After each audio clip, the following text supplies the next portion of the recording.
जी फिर भाई क्या खा रहे हैं आप अकेले अकेले?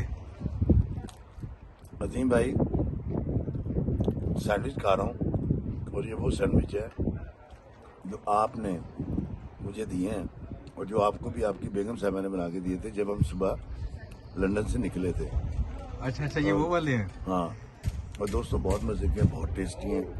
और सारा दिन कैम्ब्रिज में गुजारने के बाद